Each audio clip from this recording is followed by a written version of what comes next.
Okay, Assalamualaikum warahmatullahi wabarakatuh dan selamat pagi kepada murid-murid tahun 6 Zamrud. Okay, hari ini merupakan hari Jumaat bertarikh 16 Julai 2021. Merupakan sesi TPR kita yang terakhir sebelum kita bercuti pada pertengahan penggal kedua. Okay.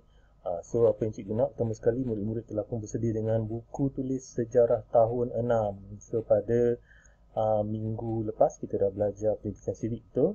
So pada kali ini cikgu ambil balik tajuk yang sama, tajuk 11, kita rakyat Malaysia, unit 5 agama dan kepercayaan di Malaysia, untuk kita habiskan subtopik yang terakhir iaitu rumah ibadat sebelum kita masuk ke tajuk tajuk 11 juga, tapi unit 6 lah. So kat sini nanti cikgu nak murid-murid pertama sekali jangan lupa untuk tuliskan. Okey, hari ini hari Jumaat seperti biasalah Okay, 16 Julai tajuk 11 kita rakyat Malaysia, unit 5 agama kepercayaan dan kepercayaan di Malaysia. Dan yang pertama kita akan memberi tumpuan kepada rumah ibadat. Okey, untuk buku teks sila rujuk muka surat 108 hingga 111. Okey. Jadi sebelum itu cikgu nak buat penerangan sikit melalui slide PowerPoint di mana cikgu tunjukkan kepada murid sekarang. Pertama sekali kita lihat di sini tentang rumah-rumah ibadat yang ada dekat Malaysia lah. So pada akhir PDPR nanti cikgu mengharapkan murid-murid dapat menyenaraikan rumah-rumah ibadat yang ada dekat Malaysia. So secara zahirnya murid memang akan tahu. Bila tahu agama apa yang dianuti oleh pelbagai kaum di Malaysia, so murid akan dapat menzahirkan apakah rumah ibadat ataupun nama rumah ibadat kaum-kaum yang mengamalkan agama tersebut. Okey, mari kita terus kepada slide yang seterusnya. Okey murid-murid, rumah ibadat dia merupakan salah satu tempat untuk kita ataupun kaum-kaum lain menunaikan berkaitan tentang agama. Jadi kita lihat di sini rakyat Malaysia terdiri daripada pelbagai kaum dan mengamalkan agama dan kepercayaan pelbagai. Jadi sebagai satu usaha untuk mewujudkan persamaan tu dan perpaduan, kerajaan amat prihatinlah dengan pembinaan tempat ibadat setiap agama dan kepercayaan. Ingat ini ada dalam perkara 3 Islam agama persekutuan, di mana Islam itu adalah agama persekutuan dan agama-agama lain boleh diamalkan. So murid kena lihat dan ingat apa yang kita belajar sebelum kita belajar berkenaan dengan pendidikan civic pada minggu lepas kan. Jadi kat sini kita dapat lihat peranan itu dia akan menggalakkan penganutnya berhimpun bagi mendengar penerangan tentang agama dan kepercayaan masing-masing. Itu adalah salah satu fungsi lah rumah ibadat tersebut. Okey. Seterusnya, ini adalah contoh-contoh rumah ibadat yang ada dekat Malaysia. Pertama sekali kita dapat lihat kat sini masjid kan. Masjid lah untuk bagi orang Islam, tokong bagi orang Cina, gurdwara bagi orang Sing, wat dan juga kuil bagi orang India, gereja bagi orang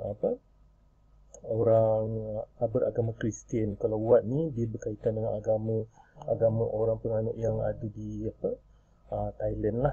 So kat sini kita pun ada juga minoriti Siam yang biasanya ada dekat negeri Kedah lah. Okey, seterusnya kalau kita lihat kat sini adab di rumah ibadat. Bila kita dah pelajari, cikgu ulang balik berkenaan dengan rumah ibadat tu, dan nak masuk rumah ibadat pun kita ada ataupun kita perlu mengamalkan adab-adab yang sepatutnya, walaupun rumah ibadat tu rumah ibadat agama-agama lain dan mereka yang menganuti agama tersebut, contoh Hindu dia pergi ke kuil dan dia juga mengamalkan adab-adab yang tertentu. Begitu juga dengan kita orang Islam masuk ke masjid, ada juga kita mengamalkan adab-adab tertentu supaya kita tidak lari daripada prinsip-prinsip beragama. So dekat sini kita lihat adab di rumah ibadat, kita perlu mengetahui adab. Pantang larang ni apa? Peranan rumah ibadat kaum lain bagi menunjukkan rasa persefahaman antara kita. So daripada sini cara ini dapat menunjukkan sikap prihatin kita terhadap kaum lain. Selain itu, kita tidak boleh mengganggu individu lain ketika mereka beribadat. Ingat kita jangan ganggu, kita menghormati mereka sebab daripada situ nanti wujudnya perpaduan dan kasih sayang, nilai kasih sayang rakyat Malaysia. Sebab kita pelbagai kaum kan. Okey, seterusnya ini adalah adab rumah ibadat di dalam masjid bagi orang yang beragama Islam. Kita dapat lihat sini etika semasa berada di masjid lah. Memakai pakaian bersih, sopan dan menutup aurat, menanggalkan kasut sebelum masuk masjid, menghormati jemaah yang sedang bersolat. Okey. Orang agama Kristian pula di gereja, apa yang dia buat? Mendengar ucapan padri dengan senyap dan hormat, memberikan sumbangan ikhlas, tertib dan sopan. Okey, untuk agama Hindu pula, dia menanggalkan kasut sebelum masuk ke perkarangan kuil, membasuh kaki sebelum masuk kuil dan memberikan tumpuan semasa Sami menjalankan upacara keagamaan. Agama Buddha kita dapat lihat di sini ketika berada di wad, dia memakai pakaian sopan, menanggalkan kasut sebelum masuk ke dalam wad dan memberikan tumpuan ketika beribadat. So cikgu nak ingat tadi untuk penerangan yang pertama, wad tu adalah untuk agama Buddha dan juga pengamal-pengamal yang ada pada minoriti kaum minoriti Siam lah yang ada dekat negeri Kedah. Dia tak banyak, dia sikit je. So ini adalah antara etika berada di wad. Okey, bagi agama Sin pula, ketika berada di Gurdwara, dia menanggalkan kasut sebelum masuk ke Gurdwara, berpakaian sopan dan menutup kepala semasa berada di Gurdwara dan melakukan penghormatan kepada buku suci Guru Granth Sahib apabila masuk dan sebelum keluar Gurdwara. Ini kepercayaan masing-masing. Kita jangan cuba untuk mempertikaikan dan hormat saja. Kalau kita tak faham, kita boleh tanya. Okey, untuk agama Tao, ketika berada di Tokong, kita dapat lihat sini mereka memakai pakaian sopan, melakukan upacara pemujaan dan penghormatan mengikut aturan.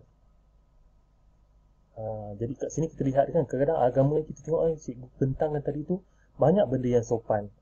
Tak ada pun nak masuk ke rumah ibadat ni tak pakai baju, berlenging ke ataupun menanggalkan baju ataupun buat perkara-perkara yang tidak sopan kan.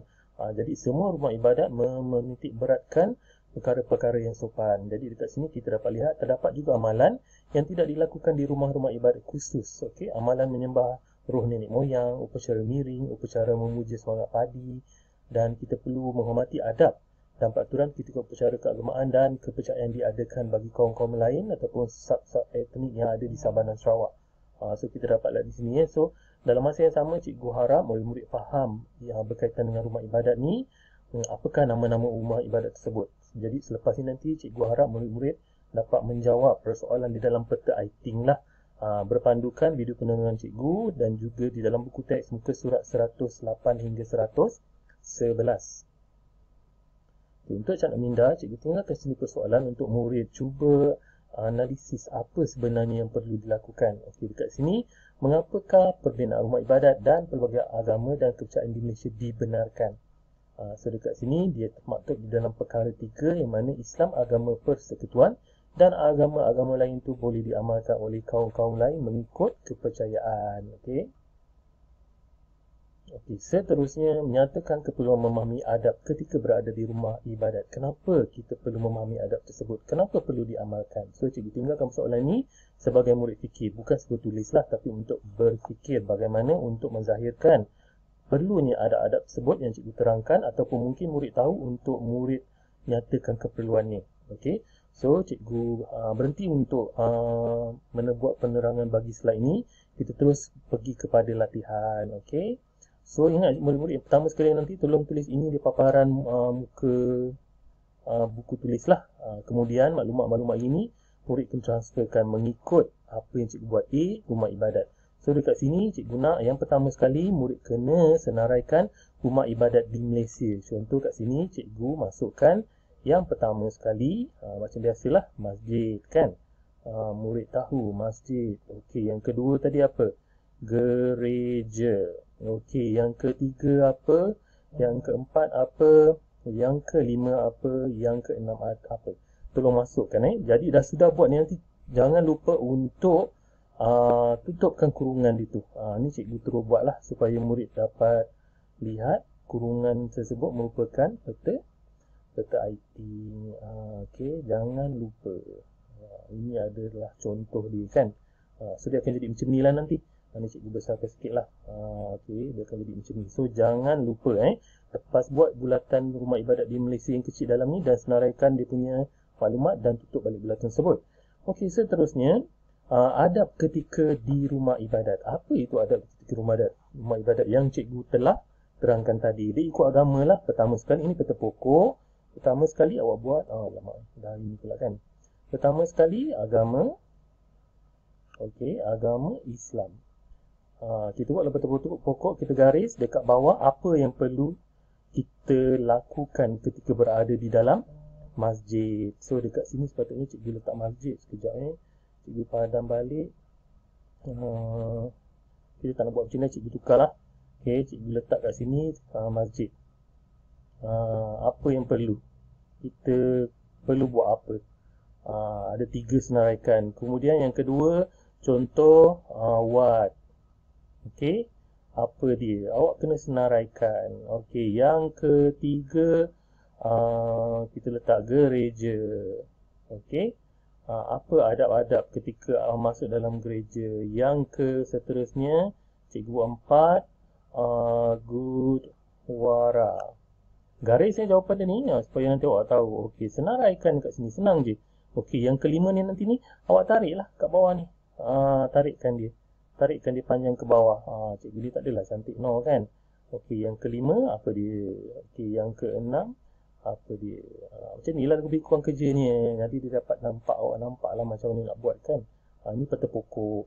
Kemudian yang terakhir sekali, cikgu nak nanti awak senaraikan kepentingan menghormati pelbagai agama, di mana di sini ada pada muka surat 116. Okey. Minta maaf, 114 dalam buku teks sejarah tahun 6. So kat situ senaraikanlah. Tapi kalau boleh cikgu ingatkan janganlah ambil jawapan terus kan. Cikgu awak saya nak anak murid saya fikir jawapan-jawapan dia yang orang kata bernas sendiri. Janganlah salin. Cikgu tahu nanti sesi bersemuka nanti semua salin daripada muka surat 114. Tapi tolonglah usaha sendiri. Pertama sekali, kenapa kita kepentingan menghormati agama lain? Sebab kita dapat hidup aman dan damai. So kat sini dapat hidup aman dan damai. Yalah, kita kena faham lah. Kita faham jiran kita yang agama Kristian, jiran kita agama Buddha, yang lain-lain. Kita kena faham kat situ. Lepas tu dia menjadi apa? Menjadi manusia yang baik. Kepentingan menghormati agama lain. Okey. Menjadi manusia yang baik. Ini antara ni lah. Ini peta bulatan cikgu nak nanti awak buat. Senarai yang kat sini ada lebih kurang 6. Okey. Kalau boleh dapat tambah lagi pun lagi bagus. Dapat 7 ni. Tambahkan jawapan dia apa kat sini. Tambahkan apa jawapan dia. Selain daripada merujuk buku teks muka surat 114 tadi. Ingat 3 benda yang kamu kena buat. Semua benda yang kamu buat yang pertama tadi ni. Rumah ibadat di Malaysia. Yang kedua, adab ketika berada di rumah ibadat melalui rumah ibadat tadi. Dan yang terakhir sekali, kepentingan menghormati agama, pelbagai agama. Jadi transfer pindahkan dia dekat sini. Pertama tadi, rumah ibadat. Kedua, adab ketika di rumah ibadat. Yang ketiga, C tadi, kepentingan. Kepentingan amalan. Kepentingan. Kepentingan menghormati amalan agama. Buat pendek je. Okey. Kemudian nama ni awak nampak tadi dekat words draw tu saya buat tadi tu, pindahkan je. Itulah jawapan dia, mudah je. Okey, selepas buat nanti cikgu tak pasal awak sebab kita cuti mula 17 sampai 25 hari bulan Julai, naik semula pada 26 Julai. Cikgu harap murid-murid cikgu dapat siapkan kerja. Kalau tak nak buat hari ni, dapat buat petang ke, malam ke, hari Sabtu ke, hari Ahad. Kemudian nanti Isnin awak boleh relax. Ada beberapa hari yang awak cuti sebelum kita sambut Hari Raya Aidil Adha kan. Jadi dapatlah relax. So cikgu tak nak dan tak nak paksa nak murid cikgu stres buat kerja je kan. Tapi nak ingatkan jangan sampai kerja bertimpa-timpa, menimbun-nimbun yang menyebabkan awak nanti rasa tak selesa, tak siap ni. So jangan ni ingat saya hanya pesan je sesi PDPR tidak bersemuka ni secara online atau offline, tapi terpulang kepada awak jujur dan amanah. Cikgu tak nak cakap banyak. Dan setelah siap kerja, ingat, tolong isikan kehadiran awak, jangan tak isi. Ni contoh cikgu buka kat sini mylink.la cikgu Fauzi ni. Tekanlah dekat 6 zamrud ni. Kemudian dia akan keluar paparan, cikgu akan buka nanti dia punya kekunci dia. Awak klik pada nama ni. Nama contoh Al-Hai Syafi, tekan submit sekali saja. Okey, jangan lupa So itu saja sesi PDPR kita pada hari ini, hari terakhir. Cuti juga, jaga diri So cikgu nak ucapkan selamat Hari Raya Aidil Adha. Berkorbanlah buat masa sekarang. Susah senang kita bersama sebagai seorang guru saya, awak sebagai murid. Berkorbanlah. InsyaAllah pada masa hadapan kita tak tahu apa akan berlaku pada diri kita yang Tuhan nak berikan kebaikan. So kita usaha sama. Kena yakin tau, jangan tak yakin. Dan jangan menyalahkan, salah menyalah. Tak nak hidup macam tu dan tak nak juga hidup beralasan So murid pasti akan berjaya. Jadi itu saja, jumpa lagi. Assalamualaikum warahmatullahi wabarakatuh. Selamat bercuti, selamat Hari Raya Aidil Adha.